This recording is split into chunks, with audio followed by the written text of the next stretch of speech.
Buen Día Litoral, la mesa de intercambio, donde cada opinión es responsabilidad de quien lo dice. Y quien lo dice hoy es Carlos Iafigliola desde la capital de la República. Estimado Carlos, tenga usted muy buenos días. Buen día, ¿cómo anda? ¿Cómo anda? Muy bien. Una cosita que decía Marcelo, creo que hacía referencia, no es la primera vez que lo dice, a los 8 que los están escuchando. ¿Se acuerdan de aquel comunicador fallecido hoy? Don Julio Sánchez Padilla. Ahí va. Claro, nosotros le pedimos permiso y le tomamos la frase. Tal cual. Que hablaba de eso mismo, que parecía que lo estaban viendo muy pocos. Claro. No era así. En el caso de él, y no es tampoco así en el caso de ustedes. Yo sé de mucha gente que escucha y mira el programa y me lo hacen saber en algunos momentos. Me cruzo con alguno y me dice, te escuché o te vi. Y bueno, la referencia a Radio Litoral siempre está. Así que vamos arriba. No importa, pero nosotros sigamos con la humildad de nuestros queridísimos 8 oyentes televidentes, que vamos bárbaro, Carlos. Vamos arriba. Carlos, ¿cómo va su actividad en este nuevo camino que usted ha emprendido? Lo vimos en una foto con el presidente del honorable directorio del Partido Nacional. Cuéntenos. Y bueno, viene bien la cosa.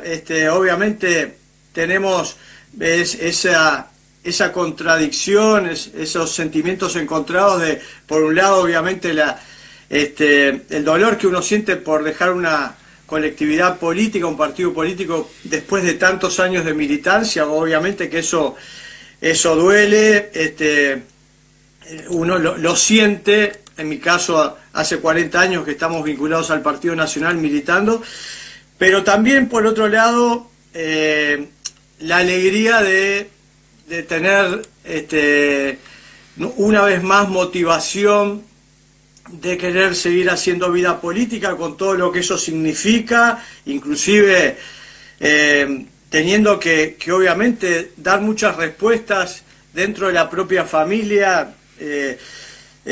En mi familia, obviamente que me siguen y me acompañan, estaban creyendo que la elección pasada había sido la última elección. Yo mismo en la interna, en la intimidad, lo había dicho, pero bueno, sentimos que teníamos que seguir contribuyendo a la vida del país. Es muy difícil frenar un auto que viene a 200 kilómetros por hora como veníamos nosotros, no lo frenás en 5 metros. Bueno, muy difícil frenar a alguien que hace una vida que está en estos temas, pero ahora tenemos la motivación, obviamente renovada, de emprender este nuevo desafío, uno más a nivel político, seguramente el más grande que he llevado adelante, sin duda.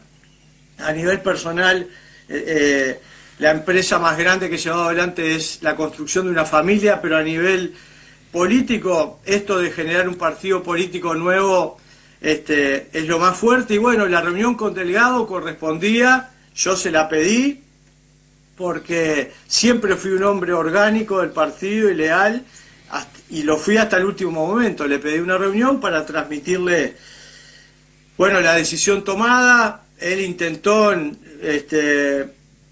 la primera parte de la reunión convencerme, ¿no? En una buena, ¿no? Me conoce bien, pero en una buena, él me dijo que no entendía, que obviamente la aceptaba, pero que le iba a costar verme fuera del Partido Nacional porque todos me consideraban Partido Nacional desde siempre. Pero bueno, cuando vio una y otra vez en la conversación que había, como siempre, ¿no? El que me conoce sabe que es así. Yo medito, pienso, pero cuando tomo una decisión, tomo una decisión. Y no titubeo, voy para adelante. Y bueno, el final de la reunión fue mirando para adelante y en ese mirar para adelante yo estoy seguro que nos vamos a encontrar con el Partido Nacional y con otros partidos. Yo digo, básicamente de los que están ubicados hoy en esa mitad del país desde el punto de vista político, que bueno, que ha intentado en las últimas 2 elecciones representar la coalición republicana. Con la izquierda no voy ni a la esquina. Hemos tenido siempre un discurso muy enfrentado con la izquierda, inclusive en temas donde algunos sí jugaron con la izquierda, nosotros no. O sea que en esa mitad del partido, del sistema político, nos vamos a encontrar muy probablemente, y bueno, pero ahora con un perfil propio, un partido propio. Ayer estuvimos en la Corte Electoral, también formalmente pedí una reunión para saber todos los pasos que tenemos que dar. Ya más o menos lo sabíamos, pero correspondía también esa reunión y la tuvimos ayer en la mañana. Y bueno, empieza a partir de ahora este nuevo camino que bueno, que la verdad que nos devuelve una alta motivación, ganas de seguir haciendo y de seguir contribuyendo a la vida del país, así que en eso estamos. Muy bien. Muy bien. Y ese camino propio que se comienza a ver, ¿cómo es? ¿O cómo va a ser? ¿O cómo se proyecta? Bueno, a ver, no hay mucho para inventar, por lo menos desde nuestro lado, Marcelo. Sí. ¿Por qué? Porque primero, para llevar adelante un partido político nuevo, tenés que, ni que hablar, cumplir con una cantidad de formalidades que ayer las vimos en la Corte Electoral. Una de ellas es, bueno, presentar un programa de principios, no le tenemos miedo porque de hecho nosotros lo tenemos, una carta orgánica, llevar adelante una asamblea fundacional, ya estamos pensando en ella, recolectar cerca de 1.400 firmas, de acuerdo a lo que establece la ley. La parte formal, más o menos la sabíamos y no le tenemos miedo. Después vienen los otros desafíos que tienen que ver con proyectarse territorialmente. Bueno, nosotros estamos al frente de una agrupación nacional que cumple ahora en noviembre 22 años y tenemos, como siempre digo, una banderita puesta en todo el país. En todos los departamentos hay una banderita de nuestra agrupación, de nuestra lista 252, y bueno, es seguir trabajando sobre esa estructura que ya tenemos. Lo que ha pasado en estos días es que se ha comunicado mucha gente con nosotros, gente que inclusive en algún momento estuvo con nosotros y quizás por alguna de las razones por las que nos terminamos ahora nosotros tomando esta decisión, se habían ido, algunos se habían ido con Cabildo, algunos se fueron con Salle, pero bueno, algunos de ellos porque nos conocen, porque saben de nuestra trayectoria, de nuestra trazabilidad política, que no somos un invento, que no caímos en un paracaídas hace 10 días o un año, prefieren volver a nuestra agrupación, volver a nuestra gran familia. Y bueno, territorialmente no creo que tengamos dificultades. Por supuesto que vamos a tener que volver a recorrer una vez más, unas cuantas veces más todo el país, pero como lo hemos hecho hasta ahora,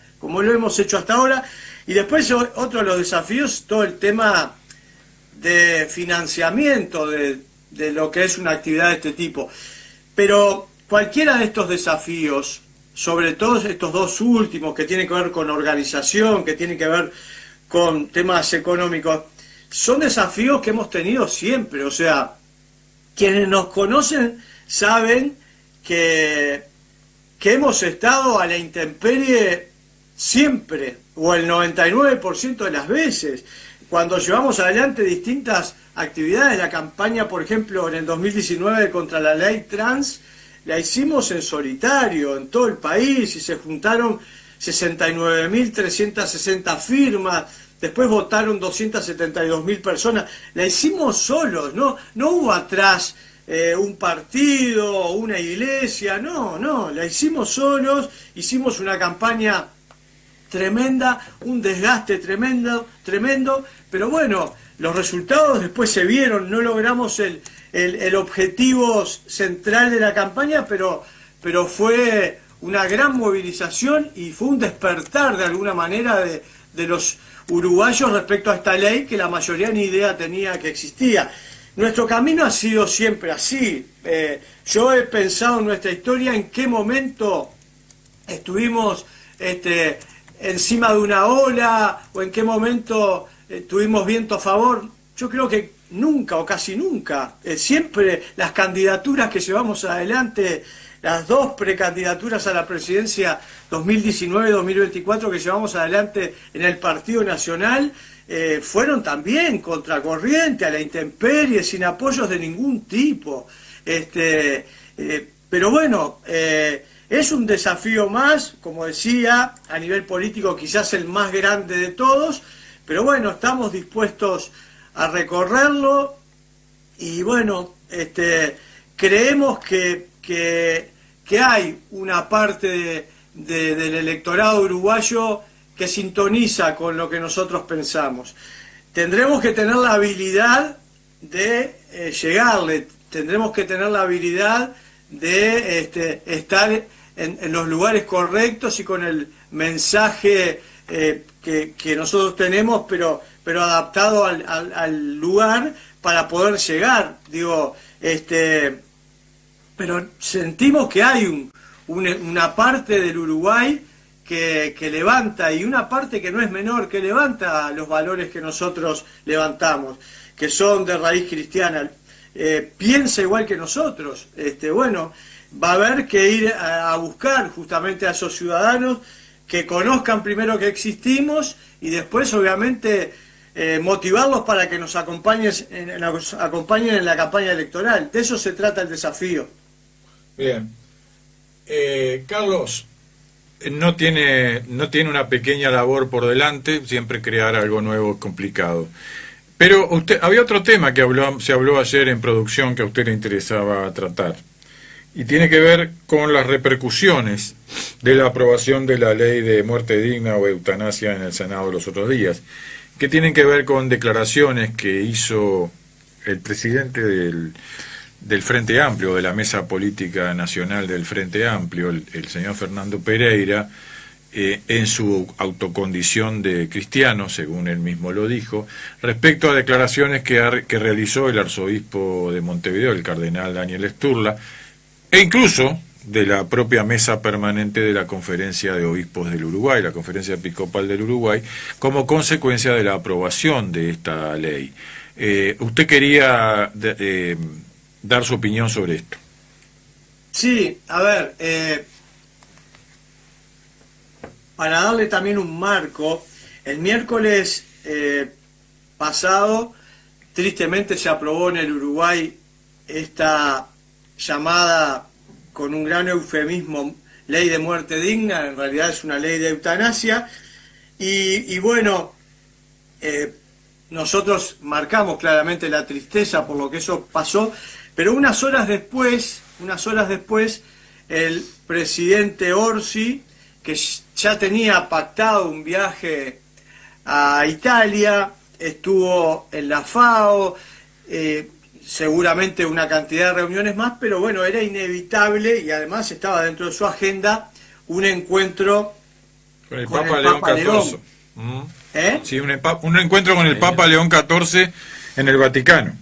Sí, ya se encontraron en la FAO, pero al otro día tuvieron el encuentro formal en el Vaticano, y era, a mí algunos me preguntaban en lo previo y me decían, espero que el Papa le haga referencia al tema de la eutanasia, y yo les decía, tranquilo que me juego entero de que lo va a hacer, y fue tal cual, porque cuando él sale de esa reunión con el Papa León, que obviamente tuvo todo el marco protocolar que tiene que tener, pero bueno... ¿Sabe cuánto duró esa reunión?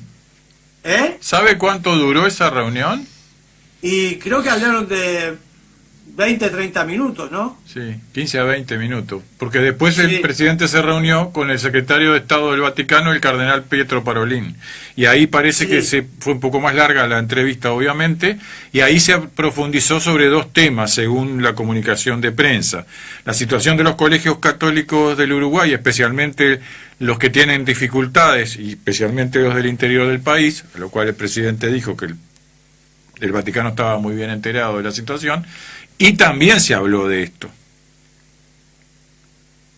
Sí, yo sé que una oportunidad de este tipo, por supuesto que del lado del gobierno uruguayo se la toma como una oportunidad porque a ver, hablando en términos de marketing, es una oportunidad de estar en el candelero, tener una reunión con el Papa, pero desde el lado de la Iglesia no se desaprovechan oportunidades de este tipo, de estar con un presidente de la República para hablar de algún tema que tiene que ver justamente con la vida de ese país y que tiene que ver con derechos fundamentales. Y bueno, y acá está en juego un derecho fundamental, que es el derecho a la vida. Entonces, yo no tenía ninguna duda de que se iba a abordar este tema, no a propuesta obviamente de Orsi, pero sí a propuesta de la Iglesia, en este caso del Papa, y de quienes están obviamente secundándolo. Y bueno, yo hice un posteo en esas horas que decía 17 de octubre, día histórico y terrible, algo así, porque, y dije, ¿qué mal día eligió Orsi, o qué día eligió Orsi para ir a ver al Papa, 2 días después de que se aprobó la ley de eutanasia en el Uruguay, y se cumplían 13 años desde que se aprobó la ley de aborto el 17 de octubre del 2012, con la friolera de más de 130.000 bebés que murieron por aborto legal en el Uruguay. Entonces, la reflexión de este encuentro, obviamente que lo que yo puedo mirar de este encuentro lo veo como positivo porque estoy seguro que los elementos que se pusieron del lado del Papa arriba de la mesa, de quienes lo secundan en favor de la vida, por lo menos al presidente Orsi lo pueden dejar pensando. No sé si el presidente Orsi hará lo que hizo Tabaré Vázquez en el 2008 cuando vetó la primera ley de aborto que se aprobó. Pero creo que ya confirmó que no lo va a hacer. Bueno, está bien. Algunos me dijeron eso mismo que tú decís, me dijeron exactamente. No, que lo dijo él, que él creía que eran nuevos derechos y que el Parlamento se había expresado y que él no lo pensaba modificar. Está bien. Yo también las vi, esas declaraciones, y además obviamente hubo mucha gente que me las hizo notar, pero a mí no me importa eso, no me importa lo que declaró allá, me importa lo que haga el presidente Orsi acá, en funciones como presidente de la República. Eso es una declaración, está bien. Yo igual, como hombre de fe, creo que la sensibilidad que se le trasladó a Orsi sobre este tema, en algún lugar interior de Orsi le va a pesar. No sé hasta dónde, pero en algún lugar le va a pesar. Y bueno, y por el otro lado, yo ya anuncié y lo cuento ahora en este espacio que nos tiene desde hace muchísimo tiempo, todas las semanas, que en las próximas horas vamos a presentar una carta pidiéndole al presidente Orsi que vete la ley de eutanasia. O sea, yo no me voy a quedar con que dijo que no va a vetar. Que diga lo que quiera. La carta se va a poner arriba de la mesa, como hemos actuado siempre. Cuando uno está convencido de algo, lo hace. No me voy a dejar llevar por lo que se puede escuchar o decir. No. La carta va a estar en las próximas horas ayer me comuniqué con, ya desde antes, pero ayer tuve una comunicación bien formal, temprano, con Presidencia, para ver si nos pueden marcar día y hora para entregarle la carta, que tiene adjunta una argumentación pesada sobre por qué Uruguay no debe tener una ley de este tipo, y va además acompañada por unas cuantas firmas, pero digo, vamos a hacer esto. Y esta movida de este tema de que se aprobó la ley de eutanasia tuvo repercusiones de todo tipo. Una de ellas es esta que hacías referencia, Ernesto, Marcelo, que tiene que ver con lo que sucedió acá, concretamente con declaraciones de parte de la Iglesia en su conjunto y del cardenal Sturla, por otro lado, respecto a la ley de eutanasia, obviamente combatiéndola, y a partir de algunas de las referencias que hizo Sturla, las respuestas del presidente del Frente Amplio, Fernando Pereira, que, bueno, parecería, yo nunca lo vi, pero me han dicho por varios lados, pero nunca me encontré con él, esa es la verdad. Bueno, yo le voy a contar algo que usted capaz que no conoce, pero tengo información de buena fuente, que el señor Fernando Pereira escribía en la revista Arquidiocesana de Montevideo. Era columnista tiempo atrás. Mirá. Y eso lo hace alguien que está cerca de la religión católica. No, pero puede ser. Yo digo, estoy dando mi testimonio personal. Bueno, él se reconoce como cristiano, ¿no? Él no lo niega. Él se reconoce como cristiano. No, sí, católico además. Incluso en su declaración, él dice que lo que no quiere para él, lo que no vaya a hacer él, no significa que no tenga la libertad otro de tenerlo.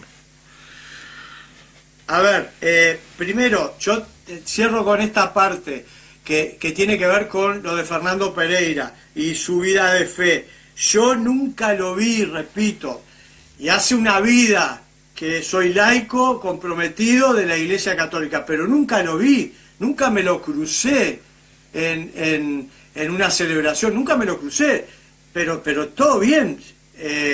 Si varios, y él mismo obviamente, dicen que es un hombre de fe católica, no sé si es de misa dominical, pero bueno, todo bien, está claro, yo no soy nadie para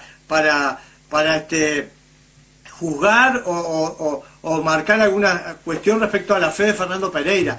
Digo que yo nunca lo vi, pero bueno, obviamente puede ser militante laico católico. Ahora, lo que hace el cardenal Sturla,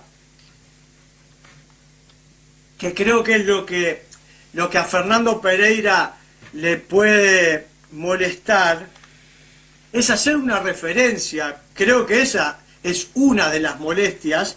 El cardenal Sturla hizo una referencia en determinado momento a que, bueno, los cristianos van a tener que, a la hora de votar, tener presente quienes han apoyado esta ley.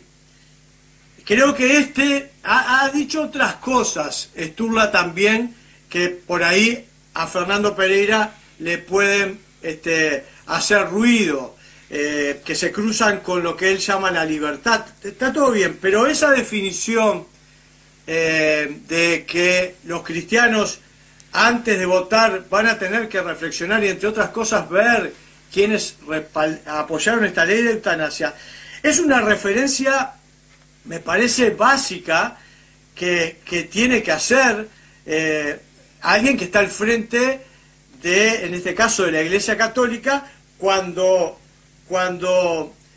claramente los principios fundamentales de la visión de la Iglesia sobre temas sociales tienen como uno de sus ejes centrales el tema de la defensa de la vida, desde la concepción hasta la muerte natural. Entonces, que él haga una referencia a este tema por estar al frente de una institución y que haga sobre todo un llamado a los cristianos católicos, ¿no? De que tienen que mirar, no está mal, no creo que esté fuera de lugar. Digo más, redoblo la apuesta, porque yo alguna vez he tenido algún cruce público con Sturla, pero por el otro lado lo he tenido, no por el lado de Pereira, por el otro lado. Yo hubiera querido una iglesia católica mucho más jugada en algunos de estos temas. Y esta definición que da Sturla ahora, me hubiera gustado que la hubiera dado históricamente las 2 veces que se aprobó la ley de aborto. Una de ellas la tiró abajo Tabaré Vázquez, que la hubiera dado cuando se aprobó la ley de matrimonio igualitario, que la hubiera dado cuando se aprobó la ley de marihuana o la ley trans. Bueno, esta que está dando ahora con la eutanasia, porque me parece que está bien que desde una institución se marquen los principios, sobre todo esos que son centrales, fundamentales, y se haga una referencia a la vida en la sociedad. Me parece que está bien, y digo, más vale tarde que nunca. Esta referencia que hace Sturla, me parece... Perdón, Carlos, pero la Iglesia siempre se ha expresado a través de comunicados, a través de obispos... No siempre. Perdone, creo que no siempre, creo que en todos los casos. No bueno, será de la profundidad en la que se desea, ni habrá llegado a donde llega en otras ocasiones, porque no siempre tiene la misma repercusión. Pero mire que la Conferencia Episcopal del Uruguay, frente a cada uno de esos temas que usted dijo, tuvo una posición. Que no tuvo la difusión pública, porque los propios integrantes de la fe católica no lo asumieron como un tema importante, porque a veces hay mucha pasividad también. Puede ser, pero expresiones, posicionamientos los ha habido, tanto de la Conferencia Episcopal como de algunos obispos en particular. Bueno, a eso iba. Primero, Ernesto, yo participo de la vida activa de la Iglesia Católica, soy de misa dominical y participo, y cuando estoy haciendo la referencia que estoy haciendo es con conocimiento del tema. Yo he visto declaraciones, pero que lleguen a este nivel que planteó ahora Sturla, con la fuerza que la planteó, y haciendo esta referencia a la hora de votar, etcétera. Pero hace 13 años, cuando el aborto se plantearon lo mismo, tener en cuenta quiénes lo habían votado, y fue otro escándalo. Fue otro escándalo. Sí, pero yo... Porque la Iglesia dijo exactamente lo mismo, le recordó a los católicos que tuvieran presente ese hecho cuando fueran a votar. Eso ya pasó hace 13 años. Sí, pero a ver, la respuesta, por ejemplo, cuando en aquel momento se dijo de llevar adelante un referéndum, no fue clara y contundente, y al otro día. De entrada la Iglesia dijo que no, y después, con el correr del tiempo y a medida que la campaña avanzaba, se sumó a la campaña. Cuando la ley trans, por eso digo que hablo con propiedad, cuando la ley trans, recordemos todos que hubo voces de obispos individualmente, que salieron no solamente a enfrentar la ley, sino también a decir que había que respaldar la campaña de recolección de firmas. Sturla dijo que no firmaba y que no le parecía un camino correcto. Estoy hablando con propiedad, Ernesto, porque conozco también del tema. Y lo mire que no es por nada, pero también tengo algún conocimiento. Está bien. Por eso me refiero a lo que le digo. Tengo algún conocimiento. Y además tenemos otro problema con respecto a esto. Y es el peso, la influencia que tiene en la opinión pública las opiniones de la Iglesia Católica, que en 40 años han perdido peso en la opinión pública en forma dramática. ¿Por qué? Porque ha habido un cambio en la población respecto de la visión de la religión, y ese es un elemento que pesa a la hora de conocer la trascendencia de las cosas. Lo cual no quiere decir que no tengan importancia. No, por supuesto que no, al contrario.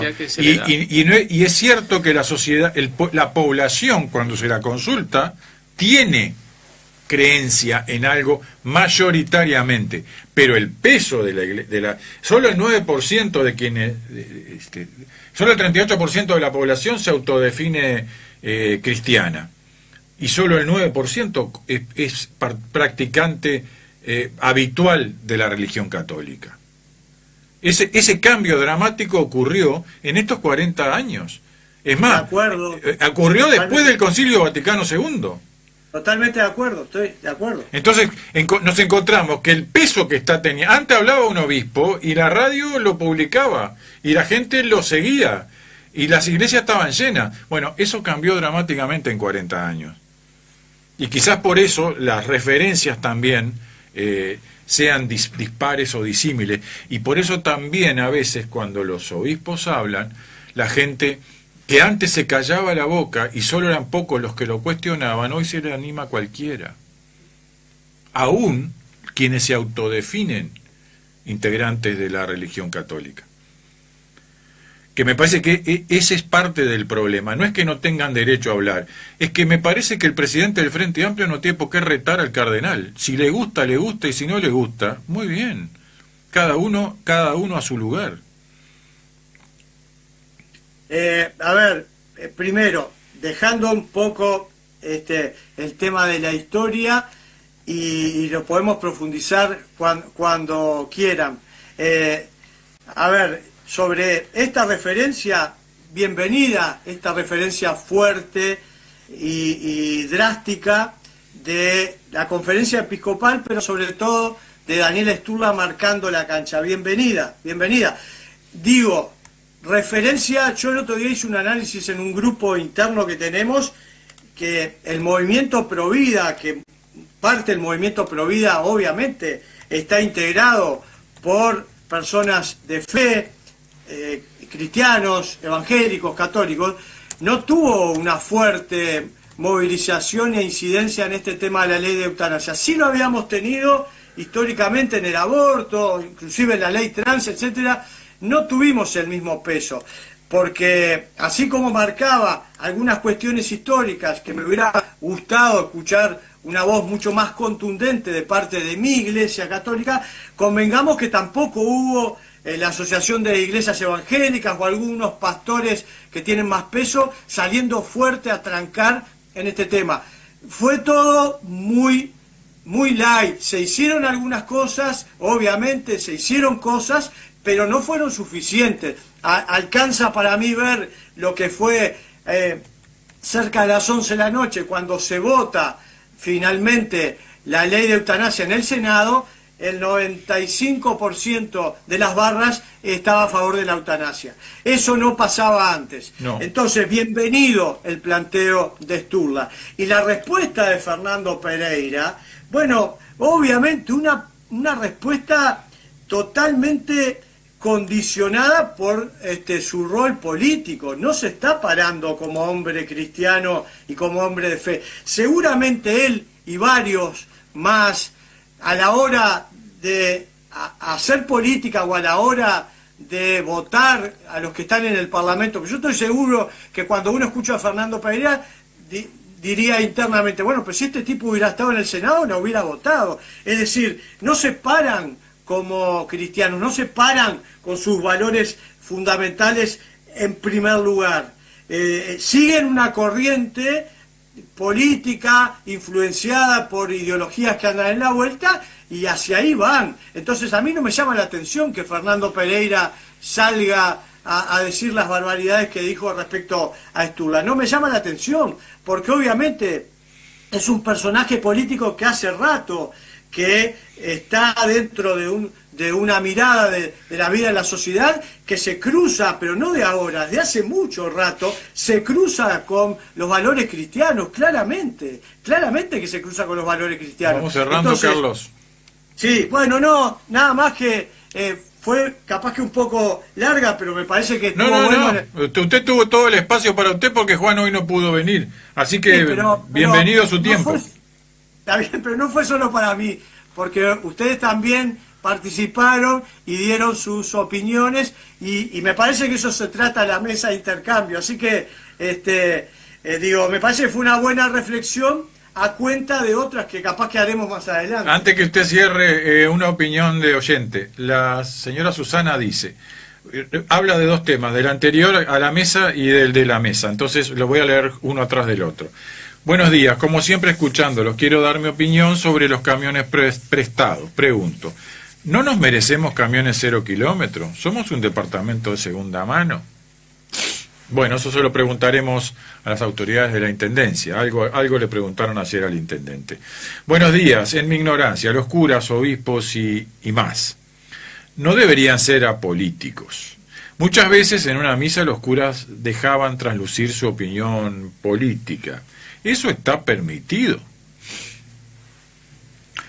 Bueno, justamente es lo que acusa Fernando Pereira al cardenal de hacer política. A ver, entiendo el planteo que hace Susana, ¿era Susana? Sí. Entiendo el planteo que hace, pero en realidad lo que deben ser es apartidarios. Visión política la Iglesia debe tener. ¿Qué fue este encuentro entre un presidente y el Papa? Un encuentro, de alguna manera, entre comillas, también más allá de lo protocolar, político. Es decir, son dos cosas distintas. Sí, porque en todo caso el presidente en ningún momento dijo que pertenecía a la religión católica tampoco. No, eso está claro, pero digo, político, creo que cualquier cosa que hacemos es política. Que la Iglesia dé su opinión sobre temas que están sucediendo está bien, sobre todo cuando se trata de derechos fundamentales. Distinto es lo partidario, ahí sí se metería en un lío cualquier autoridad de la Iglesia si partidariamente hace alguna referencia, pero visión política la tenemos todos. Bien, Carlos, aunque también hubo algunos curas que fueron diputados, no tan hace unos 40 años, pero